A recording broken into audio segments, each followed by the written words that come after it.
कहानी की शुरुआत में हम साइबेरिया की एक जेल को देखते हैं जहां ढेर सारे जर्मन सोल्जर्स को लाइन से खड़ा कर दिया गया था। दरअसल वर्ल्ड वॉर 2 के खत्म होने के बाद रशिया ने बहुत से जर्मन सोल्जर्स को कैदी बना लिया था और उनसे कोयले की खानों में दिन रात काम करवाने लगे। हालांकि इस जेल की सिक्योरिटी काफी कम थी, लेकिन इसके बावजूद भी कोई इस जेल से भागने की कोशिश नहीं करता था, क्योंकि इस जेल के चारों तरफ बर्फ ही बर्फ थी और ये जेल किसी भी इंसानी बस्ती से पूरे 14,000 किलोमीटर दूर थी। इसलिए अगर कोई कैदी इस जेल से भाग भी गया तो साइबेरिया की जमा देने वाली सर्दी में उसकी मौत पक्की थी। ये जेल चारों तरफ हजारों किलोमीटर दूर फैली हुई बर्फ के बीच में बनाई गई थी, इसीलिए कोई भी कैदी यहाँ से भागने का सोच भी नहीं सकता था। लेकिन इन कैदियों में एक कैदी ऐसा भी था जो बहुत ही शार्प माइंड था और वो इस जेल से भागकर अपनी बीवी और बेटी के पास जाना चाहता था। इस कैदी का नाम क्लेमन फॉयरल था, जिसे इस जेल में पूरे 25 साल की सजा काटनी थी और क्लेमन ऐसा बिल्कुल भी नहीं चाहता था कि उसकी आधी जिंदगी इसी जेल में बीत जाए। क्लेमन किसी भी हालत में इस जेल से भागना चाहता था। लकीली एक दिन क्लेमन को भागने का मौका मिल गया और वो एक कोयला ले जाने वाली मालगाड़ी में बैठकर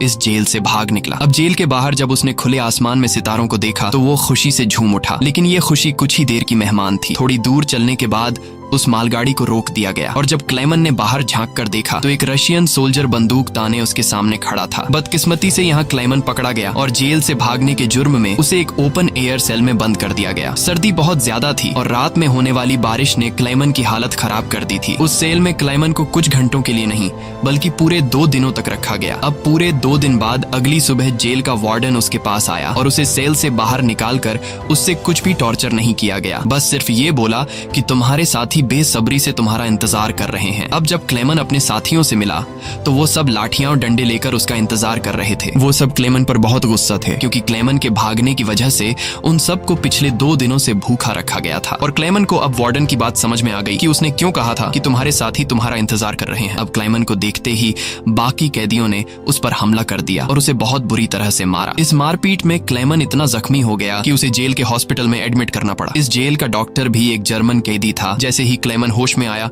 उसने डॉक्टर से कहा कि मैं एक बार फिर से जेल से भागना चाहता हूं और मुझे आपकी मदद चाहिए। डॉक्टर क्लेमन की बहादुरी देखकर हैरान रह गया कि ये इतना सब कुछ झेलने के बाद भी हार मानने को तैयार नहीं। डॉक्टर ने उसे समझाया कि इस जेल से जिंदा भाग पाना नामुमकिन है और अगर तुम यहाँ से भाग भी गए तो बाहर की जमा देने वाली सर्दी में मर जाओगे। लेकिन हकीकत ये भी है कि अगर तुम यहाँ से नहीं भागे तब भी तुम्हारी मौत पक्की है, क्योंकि जिन कोयले की खानों में तुम काम करते हो वहाँ कार्बन की मात्रा बहुत ज्यादा है, जो हवा के जरिए तुम्हारे शरीर में जाता है और उससे कैंसर जैसी खतरनाक बीमारियां होती हैं। इसलिए डॉक्टर ने क्लेमन से कहा कि तुम्हें एक आखिरी बार इस जेल से भागने की कोशिश जरूर करनी चाहिए। उसके बाद डॉक्टर ने अपने सारे गर्म कपड़े, जूते और जरूरत का सारा सामान निकालकर क्लेमन को दे दिया और उसे ये भी बताया कि रशियन सोल्जर्स अपना खाना रेलवे लाइंस के पास छुपा कर रखते हैं। इसके साथ ही उसने क्लेमन को एक बंदूक भी दी ताकि वो अपनी हिफाजत कर सके। दरअसल डॉक्टर ने ये सारा सामान इसलिए पहले से इकट्ठा किया हुआ था क्योंकि वह खुद भी इस जेल से भागना चाहता था, मगर 1 हफ्ते पहले उसे पता चला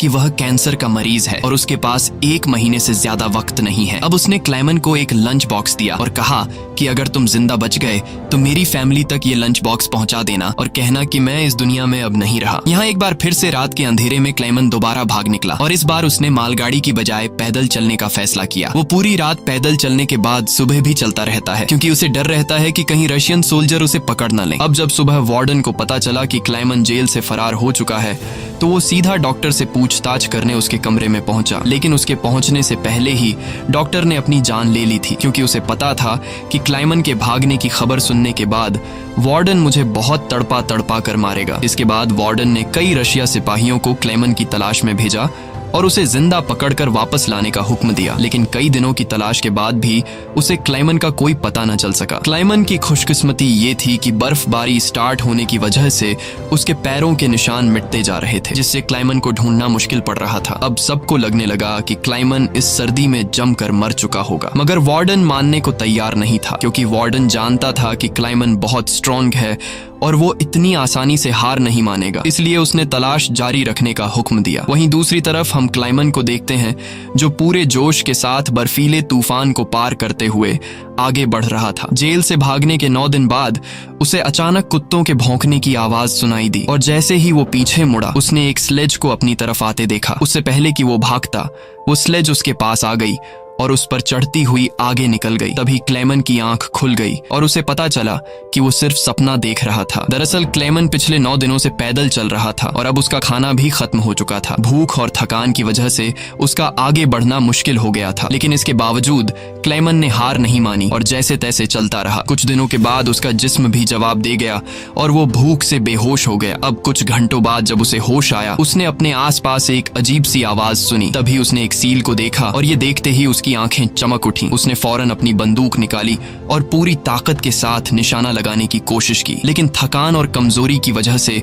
उसका निशाना गलत हो गया और वो सील वहां से भागने लगी। क्लेमन, जिसे कई दिनों बाद जिंदा रहने की एक छोटी सी उम्मीद मिली थी, वो इस उम्मीद को हाथ से नहीं जाने दे सकता था। क्लेमन फौरन उसके पीछे दौड़ा, लेकिन दौड़ते वक्त क्लेमन बर्फ टूटने की वजह से पानी में गिर जाता है, जिससे उसके पैर में चोट आ जाती है। लेकिन जख्मी होने के बावजूद वो सील का पीछा करने लगा। क्लेमन जैसे ही गोली चलाने वाला था, वो सील एक चट्टान के पीछे छिप गई। क्लेमन और आगे बढ़ता है और सील को दोबारा देख लेता है। उससे पहले कि वो पानी में जाती, क्लेमन ने अपनी आखिरी गोली चलाई और खुशकिस्मती से वो गोली उसे लग गई। ये देखकर क्लेमन खुशी से झूम उठा, क्योंकि अब सफर के दौरान उसे खाने की फिक्र नहीं थी। कई दिनों के बाद क्लेमन ने पेट भर कर खाना खाया और थोड़ा आराम करके अपना सफर जारी रखा। अब इतने लंबे सफर में क्लेमन बिल्कुल अकेला था और उसके चारों तरफ बर्फ के अलावा कुछ भी न था। इस माहौल में उसकी दिमागी हालत खराब हो सकती थी, इसलिए वो खुद से बातें करता और पॉजिटिव बातें कहकर खुद को आगे बढ़ने के लिए मोटिवेट करता। इसके साथ ही वो हर वक्त कैंपस के जरिए अपने रास्ते को देखता है, ताकि वो इस बर्फीली वादी में कहीं खो न जाए। इसी तरह दिन गुजरते गए और फिर महीने, लगातार 2 महीने चलने के बाद क्लेमन को इस बर्फीले मैदान में एक छोटा सा पेड़ दिखाई दिया। इस पेड़ को देखकर क्लेमन इतना खुश हुआ कि जैसे उसे कोई खजाना मिल गया हो, और वो भागकर उस पेड़ को गले लगा लेता है। दरअसल ये पेड़ इस बात की निशानी थी कि क्लेमन लगातार 2 महीने चलने के बाद अब ये बर्फीला मैदान क्रॉस कर चुका है और आगे जंगल शुरू होने वाला है। थोड़ा ही आगे चलने के बाद ठीक वैसा ही हुआ जैसा उसने सोचा था। अब यहाँ से जंगल शुरू होने वाला था। बर्फ का इलाका खत्म हो रहा था। वो जंगल में बहुत खुश था। वो लकड़ियां इकट्ठा करके आग जलाता है और कई महीनों बाद पहली बार सुकून से सो जाता है। पर अगला दिन उसके लिए सुकून का था या नहीं, ये कोई नहीं जानता। दूसरी तरफ हम वार्डन को देखते हैं, जो अब भी क्लेमन की तलाश में था और उसने अपनी सर्च पार्टी को हुक्म दिया कि वो 500 किलोमीटर के दायरे में क्लेमन की तलाश करें। वहीं क्लेमन एक जंगल से होता हुआ आगे बढ़ रहा था कि अचानक वहां एक बर्फीला तूफान आ गया। ये तूफान इतना तेज था कि बड़े बड़े पेड़ भी जमीन से उखड़कर गिरने लगे। क्लेमन जैसे ही आगे बढ़ने की कोशिश करता है, एक बड़ा सा पेड़ सीधा उस पर गिर जाता है। क्लेमन की किस्मत अच्छी थी कि शाम में 2 आदमी यहाँ से गुजरे जो सोने की तलाश में थे। उन्होंने क्लेमन को देख लिया और वक्त पर उसकी जान बचा ली। उसके बाद ये तीनों एक साथ आगे बढ़े और कई दिनों के सफर के बाद बर्फीले मैदान से बाहर निकल आए। रास्ते में उन्हें एक दरिया मिला, जिसे पार करने के लिए उन्होंने लकड़ी की एक कश्ती बनाई। दरिया पार करते वक्त वह आपस में बातें करने लगे और एक दूसरे को बचपन के किस्से सुनाने लगे। लेकिन इसी बीच दरिया का बहाव तेज हो गया और कश्ती काबू से बाहर होने लगी। ऐसे में एक साथी का तवाजुन बिगड़ गया और वह सीधा पानी में जा गिरा। उसे तैरना नहीं आता था, वह डूबने लगा। ये देखकर क्लेमन ने पानी में छलांग लगा दी और किसी तरह उस आदमी को किनारे तक लाकर उसकी जान बचाई। दूसरी तरफ उनका दूसरा साथी उन दोनों को डूबने के लिए छोड़ देता है और अकेला आगे बढ़ गया। उसका दूसरा साथी बहुत ही लालची था। उसे लगा कि वो दोनों मर गए होंगे और लालच के चलते उसने अपने दोस्त का सोना भी खुद के पास रख दिया। थोड़ी देर बाद जब क्लेमन और दूसरा आदमी टेंट तक पहुंचे तो उस आदमी को अपने दोस्त पर बहुत गुस्सा आया और उसने उसे गोली मारकर उसकी जान ली। उसके बाद क्लेमन और वह आदमी ने सामान उठाया और सफर जारी रखा। वे दोनों कई महीनों तक इसी उम्मीद पर चलते रहे कि कोई इंसानी आबादी उन्हें मिल जाए। लेकिन दोबारा सर्दियों का मौसम आ गया और हर तरफ के जंगलात बर्फ की सफेद चादर में छुप गए। उस आदमी ने जो सामान उठाया था वह काफी भारी था, इसलिए उसे बर्फ में चलने में मुश्किल हो रही थी। ये देखकर क्लेमन ने उसका बोझ हल्का करने की कोशिश की और कहा कि कुछ देर के लिए अपना सामान मुझे दे दो। लेकिन यहाँ उस आदमी को शक हुआ कि शायद क्लेमन भी उसका सोना चुराना चाहता है, इसलिए उसने क्लेमन पर हमला करके उसे नीचे धकेल देता है, जिससे क्लेमन बेहोश हो जाता है। थोड़ी देर बाद क्लेमन को होश आया तो उसने देखा कि भेड़ियों का एक झुंड उसकी तरफ आ रहा है। अपनी जान बचाने के लिए वो एक दरख्त पर चढ़ने लगता है, लेकिन पेड़ पर चढ़ते वक्त एक भेड़िया उसका पांव पकड़ लेता है। लेकिन दरख्त कमजोर था और दरख्त दरमियान से टूट टूट गया जिससे क्लेमन नीचे गिर पड़ा। अब क्लेमन को लगा कि उसकी मौत पक्की है। तभी अचानक गोली चलने की आवाज आई। क्लेमन ने आंखें खोली तो उसने देखा कि कुछ भेड़िए मर चुके हैं और जो जिंदा थे वह भाग चुके हैं। दरअसल इलाके के शिकारियों ने आकर उसकी जान बचाई। वो उसे अपने गांव ले गए जहां गांव के लोगों ने उसका इलाज किया। बरसों की मेहनत के बाद क्लेमन एक इंसानी आबादी तक पहुंच चुका था। लोगों को देखकर उसे बेहद खुशी हुई। कई दिनों तक वो गांव में रुका और लोगों ने उसकी खूब खातिरदारी की। एक दिन गांव में एक लेटर आया जो किसी और का नहीं बल्कि खुद वार्डन का था। इसमें लिखा था कि एक जर्मन फौजी हमारी जेल से फरार हो चुका है और अगर किसी ने उसे पनाह दी तो वह गद्दार कहलाएगा। अब ना चाहते हुए भी क्लेमन को यह गांव छोड़ना पड़ा, क्योंकि अगर वो यहाँ से नहीं जाता तो वार्डन इस गांव वालों को भी सजा देते। जाने से पहले गांव के लोगों ने उसे खाने पीने का सामान और एक शिकारी कुत्ता दे देते हैं। इस लंबे सफर में अब क्लेमन का एक साथी भी बन गया है, इसलिए अब उसे अकेलापन महसूस नहीं हो रहा था। वे दोनों कई दिनों तक चलते रहे। रास्ते में उन्हें एक लकड़ी की फैक्ट्री नजर आई और कुत्ता खाने की तलाश में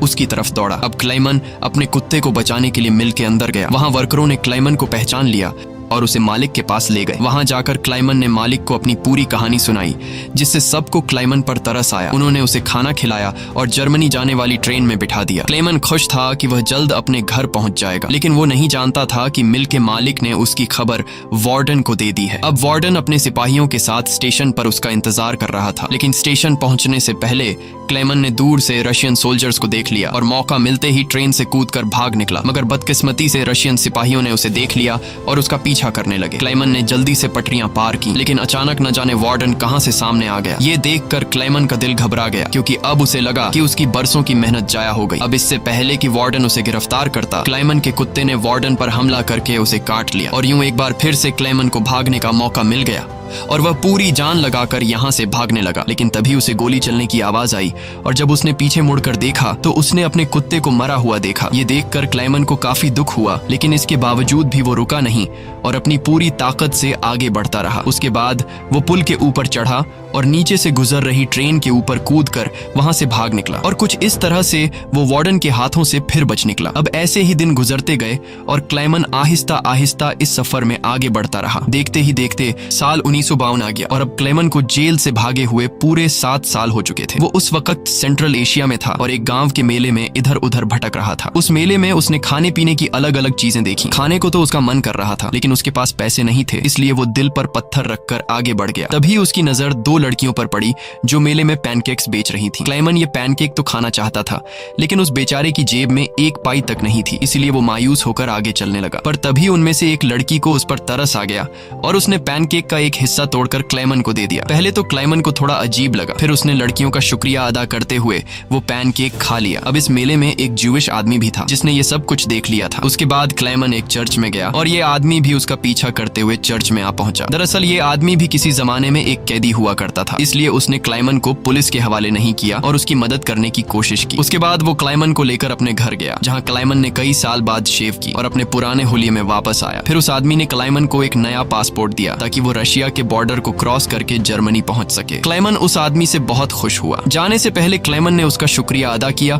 और रशिया और जर्मनी की बॉर्डर की तरफ निकल पड़ा। कुछ हफ्ते बाद क्लेमन रशिया के बॉर्डर तक पहुंच गया और वहां मौजूद रशियन सिपाही को अपना पासपोर्ट दिखाया। यहाँ क्लेमन को यह डर था कि कहीं वो सिपाही उसे पहचान न ले या उसका जाली पासपोर्ट पकड़ा न जाए, लेकिन खुशकिस्मती से ऐसा कुछ नहीं हुआ और सिपाही ने क्लेमन को बॉर्डर पार करने की इजाजत दे दी। अब ये देखकर क्लेमन को इतनी खुशी हुई कि वो चाहकर भी अपनी हंसी नहीं रोक पाया। अब फाइनली वो उस पुल पर आ गया जिसे पार करते ही वो अपने मुल्क जर्मनी में पहुंच जाएगा। पर जैसे ही वो आधे रास्ते तक पहुंचा, उसकी आंखों पर एक तेज रोशनी पड़ी और जब उसने आंखें खोली तो उसने वार्डन को अपने सामने पाया। अब जब क्लेमन ने पीछे मुड़कर देखा तो वो अभी भी रशिया की जमीन पर था और इसका मतलब ये था कि वार्डन अब भी उसे गिरफ्तार कर सकता है। अब यहाँ क्लेमन का दिल टूट गया, क्योंकि उसके इतने सालों की मेहनत अब मिट्टी में मिलने वाली थी। लेकिन तभी कुछ ऐसा हुआ जिसकी उम्मीद खुद क्लेमन को भी नहीं थी। यहाँ वार्डन ने उसका रास्ता छोड़ दिया और उसे आगे जाने की इजाजत दे दी। अब पहले तो क्लेमन को यकीन नहीं हुआ, पर फिर भी वो हिम्मत करके आगे बढ़ा। दरअसल वार्डन क्लेमन के जिंदा रहने के जज्बे और उसकी बहादुरी को देखकर उससे काफी इंस्पायर हुआ, इसलिए उसने क्लेमन को गिरफ्तार नहीं किया और उसे अपने मुल्क वापस जाने दिया। और तभी वार्डन उससे ये कहता है, ये लड़ाई बस दो सोल्जर्स के बीच थी, एक मैं और एक तुम, और इसे तुम जीत गए। जाओ अपनी जिंदगी जी लो। अब फाइनली क्लाइमन ने उस बॉर्डर को पार किया और अपने देश जर्मनी पहुंच गया। इसके बाद वो अपने घर के करीब पहुंचा जहां उसने अपनी बेटी और बीवी को देखा। अब थोड़ी देर बाद वो दोनों चर्च जाने के लिए घर से निकलती हैं तो क्लेमन भी उनका पीछा करता हुआ चर्च में आ गया। हालांकि क्लेमन ने अभी तक अपनी बेटी को आवाज नहीं दी थी क्योंकि उसे उम्मीद थी कि एक दिन जरूर उसके पिता आएंगे। जब उसकी बेटी ने पीछे मुड़कर देखा तो उसने अपने पिता को पहचान लिया और दौड़कर अपने पिता को गले से लगा लिया। अब इतने सालों बाद क्लेमन को जिंदा देखकर उसकी वाइफ की खुशी का तो कोई ठिकाना नहीं था। फाइनली उन तीनों ने एक दूसरे को गले लगाया और इसी के साथ सच्ची कहानी पर बनाई गई ये फिल्म यहाँ पर खत्म हो गई। उम्मीद है आपको आज की कहानी पसंद आई हो। अगर आपको ये वीडियो अच्छी लगी हो तो इसे लाइक कर देना और चैनल को सब्सक्राइब कर